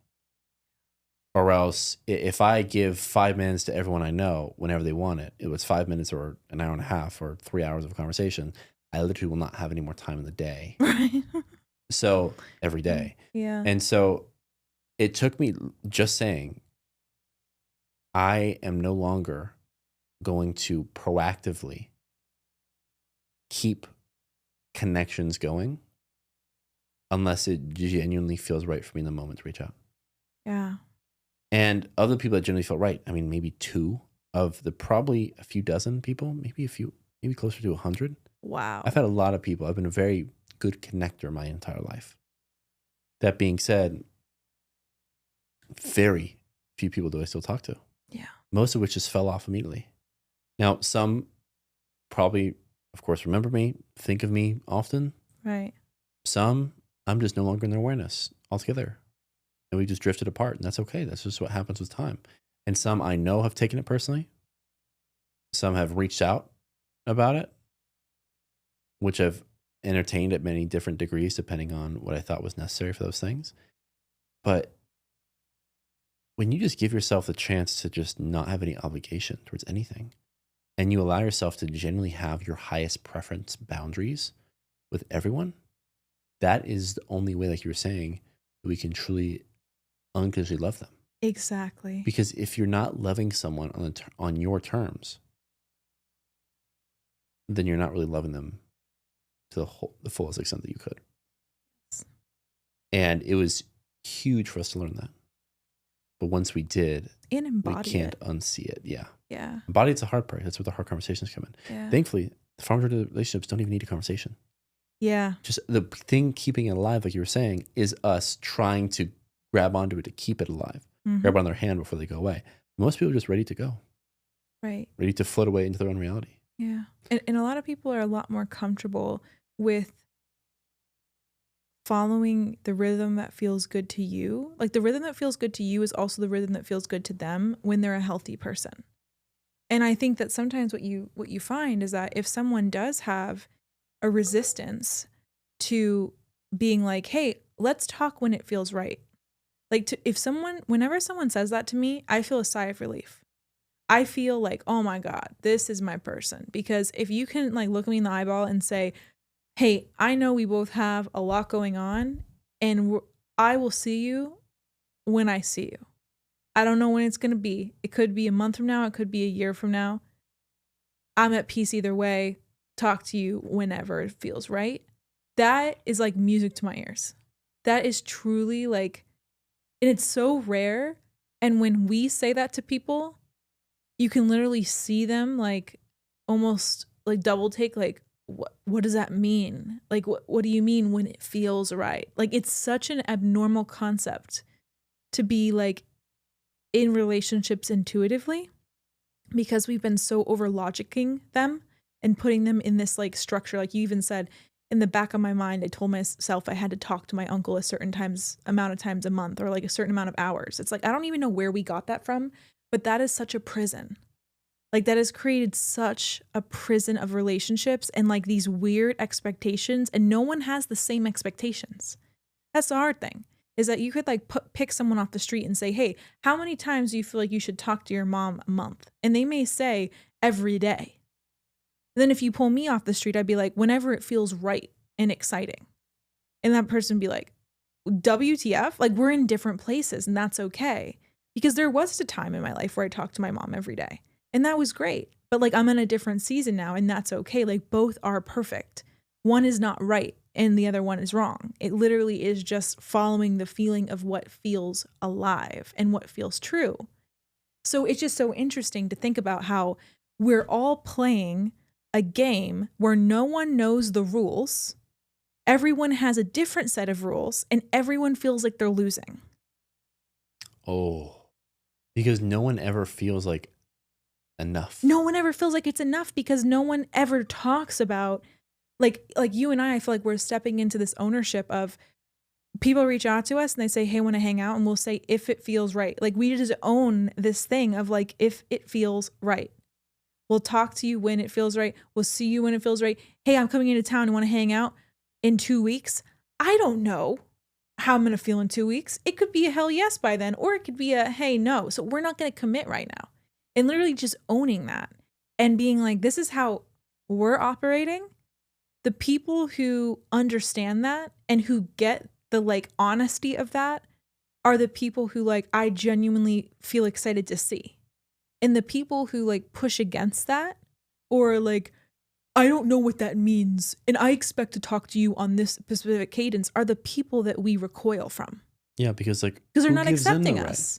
Well, they're not accepting us on our terms. Exactly. And what is that? It's unconditional love. Accepting the terms of that someone, it feels good to someone. And for us, we're saying we don't know what the cadence is. All I know is when I want to talk to you, I'm going to reach out. And I hope that you would do the same. And I hope that you would understand that if I don't answer the phone, it's okay. And I'd also hope that I would understand that if I call you and you don't answer the phone, I'll be completely at peace. Like that's the engagement I would like to have. And so making that abundantly clear, now I'm just going to like wash my hands of it because I've said what feels good to me. That's like the most I can commit to. I think it's the most honest that we can be about how we operate. And when we share this with people, there's a party of people who get very defensive and are like, well, that doesn't work for me. And it's like, okay, that's great. Then we're not going to communicate. Yeah. Like, and I think that's just something that I wanted to underscore because I feel like us being the most honest about what feels good to us and understanding that the people who get it and will be in the orbit and the people who don't get it and want to change it are actually just not aligned for us right now. Like the real standing in the power of that, I think, has been huge for me. Yeah. Like I feel so much more peace around relationships, text messages. I notice now when I'm feeling like, oh, if I don't respond, this person's not going to be okay. And then I just be like, okay, I noticed that. And so I'm just going to continue to allow there to be space here because maybe there's a lesson to be learned from both me and this person. So I just wanted to share that because I feel like this is a big fascination that people have towards us, is that we don't really give concrete answers. And I think it probably drives people crazy a little bit, but it's also okay to do that. I feel as if they may think, are they like avoiding me or something like that? Right. Not necessarily. No. It's just that is the answer that feels right to us. It's honoring the feeling. But the idea of even saying a sentence like that feels right is so foreign to the world because everyone's doing what they've been told to do. Do as I do. Right. And so they were given templates from the past of how they must live and never allowed themselves to have the space to ask themselves what they truly want. So I love that. I think the greatest thing we can do to have others develop the skill set necessary to love their own life is by us loving our own life to the fullest extent. Right. And living in that way. Because someone, I guarantee you, based upon the dozens, if not hundreds of people we've told, will reach out when it feels right. Or this doesn't feel right for me at this moment in the season of life. Yeah. Whatever we say. They have used that towards someone else before. Right. It's like, oh, I can say that? Yeah. Oh, I'm going to keep that in my back pocket for probably this person when they reach out again. Yeah. So it's like us living that way gives other people the permission slip to also live that way.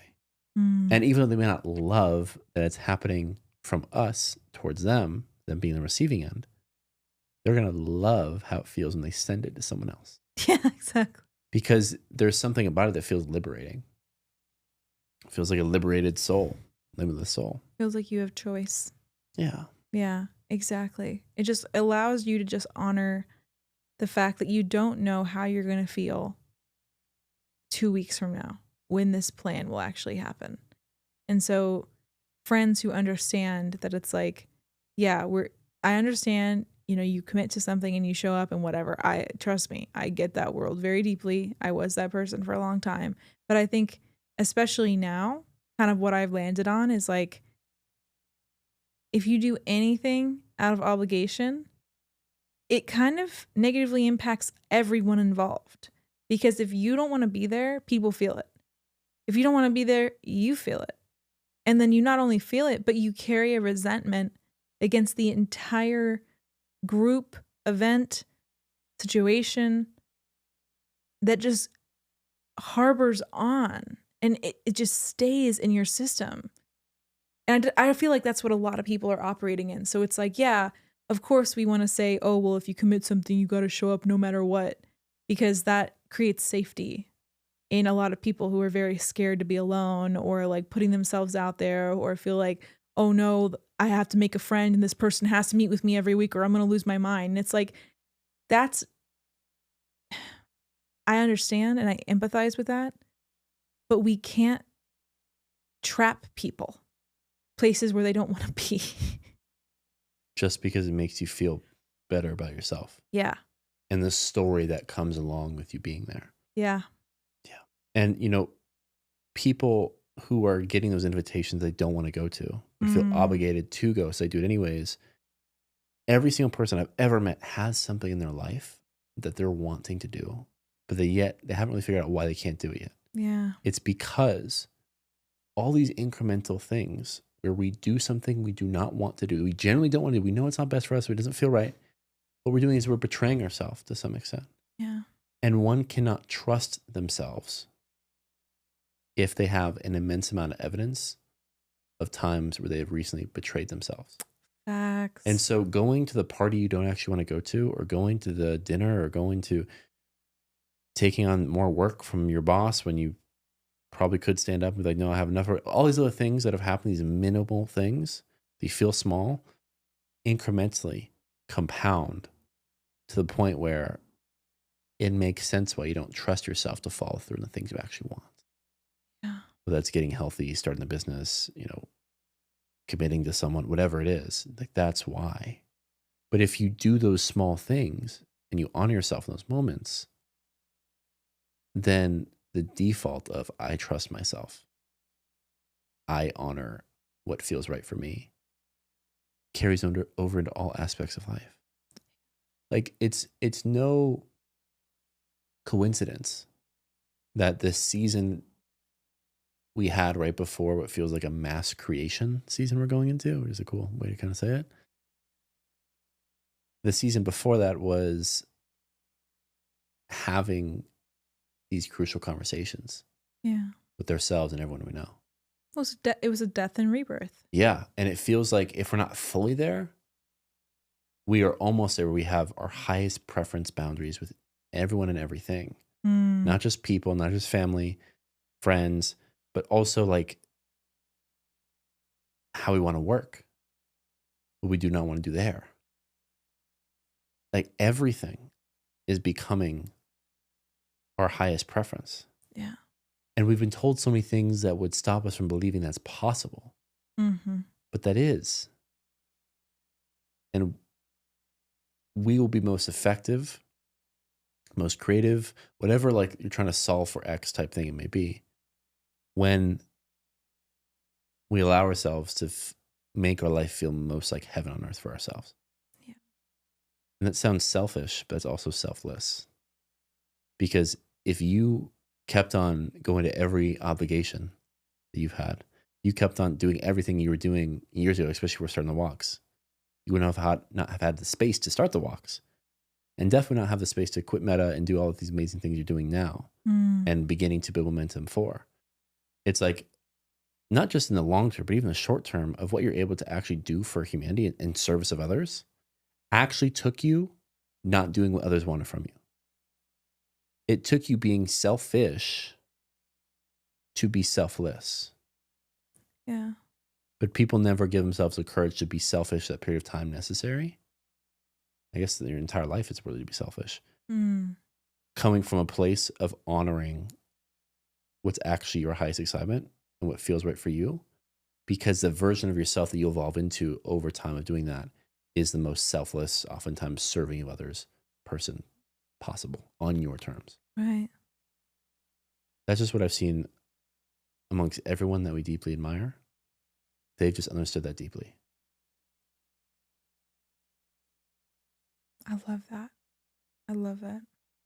Yeah, I think that's a big one. And I'm really proud of us for like reimagining so many different areas. I feel like that's what we're doing right now. I feel like we're reimagining work, friendship, relationships, business, routines, our energy management, literally everything. I feel like we've just been reimagining and approaching it from first principles, as we were talking about earlier. It's really cool. And I just feel like we're onto something, you know? Big. We're onto something.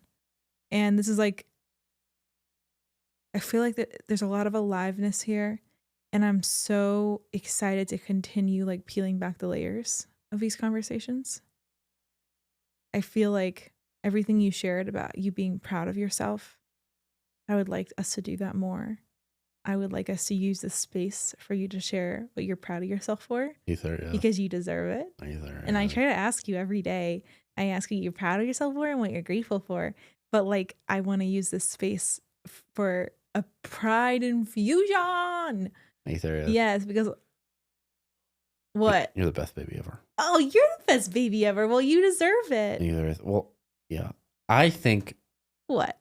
men and women Yeah. need to have the space to tell themselves they're proud of themselves more. I totally agree. Because if we're not proud of what we've already done, how can we expect ourselves to have the fuel to do what we haven't done? So I feel like even kind of still uncomfortable saying I'm proud of myself. Wow. So it's not something that comes natural to me in particular, but I think most men, and I think most women too, just people in general. Yeah. There's not like a commercial that's saying, hey, pause what you're doing and tell yourself 5 things you're proud of. That never happened in our childhood. I wish there They're was telling a us commercial. all of our shortcomings and what we need to fill. Well, let's do that here. Awesome. Every single person listening to this, we'll call it here because we've already been talking for like 2 hours somehow. Hey. But I want everybody listening to this to just stop in this moment. Ask yourself, what am I proud of myself for this week? And are you serious? Did you do a little something when my eyes were closed? What? You funny bean. What, make a face? Yeah. Sorry, continue. And just say, 5 things that you're proud of yourself for this week. And they don't have to be anything great or grand. They can be anything, small things. Waking up on time, having a great day at work, having a hard conversation with a friend, setting a boundary, going on a walk and seeing a cute dog. Literally, it could be anything. And I feel like infusing our lives with more of this energy of completion, because that's really where this came from, was this idea of like, Cam does so much, but he doesn't really celebrate himself very often. And when you do a lot, but you don't celebrate the completion of what you're doing or say, I'm proud of myself for this, it just keeps going in this endless loop where the dopamine doesn't actually like finish a loop. It doesn't feel done. It's an unfinished looping task. So we've been experimenting with this celebration energy and saying that we're proud of ourselves, because otherwise you sit down at night, your head's on the pillow, and you're thinking of all the things that you still need to do. And what if we swap that for celebrating the things that we did? And that's really what we're searching for. Bumper sticker. Exactly. And also celebrate the whimsy moments. Yes. The whimsical moments. The little moments that sparked joy. Or you could be proud of yourself. It could be things you're grateful for. It could be things that spark joy. Whichever one resonates with you. I do all of them. Literally all of those I do every single day. I like just speak to myself out loud, or to him if he's around. But yeah, perfect. I love talking to myself. But I really feel good about this one today, my baby. You have anything else you'd like to share? I love you. I love you more. I'm grateful for you. Are you serious? I'm proud of you. I love you so much. And I'm proud of me. Oh, I love you, sweetie. Thank y'all for watching.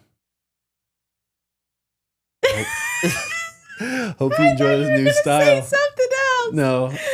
Thank y'all for watching.